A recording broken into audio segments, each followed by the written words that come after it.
నమస్తే అన్న. ఈరోజు మా పత్తి చేనుకి వచ్చాను. ఫస్ట్ స్ప్రే చేస్తా, సెకండ్ స్ప్రే అన్న ఇది మా పత్తికి. ఇది 35 రోజుల పంట అన్న. ఇది దీనికి వచ్చేసరికి పచ్చదోమ తెల్లదోమ చాలా ఎక్కువ ఉందన్న. ఎక్కువ ఉంది, అందుకోసమే నేను స్ప్రే చేయడానికి వచ్చాను. ముఖ్యంగా ఏంటన్నా ఇది బయ్యర్ వరకు కంప్యూటర్ అన్న.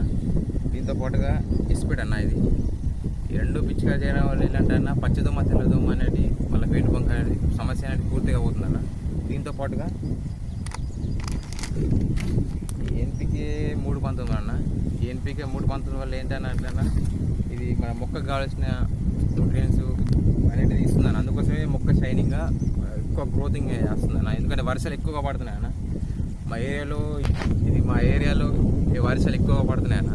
ఈ ఏరియాలో వర్షాలు పడుతున్నాయి లేదు కామెంట్ చేయండి అన్న. అక్కడే ఇట్లా అందుకోసమైనా ఇట్లా మొత్తం రెడ్గా అవుతుందన్న కింద ఆకులు వచ్చేసరికి. అందుకోసమే మీరు కూడా ఈ ఎన్పికే వాడుకోండి. ఇది మీ ఏరియాలో మీ ఎలాంటి మందులు వాడతారో ఒకసారి మీరు కామెంట్ చేయండి అన్న. రిప్లై ఇస్తాను.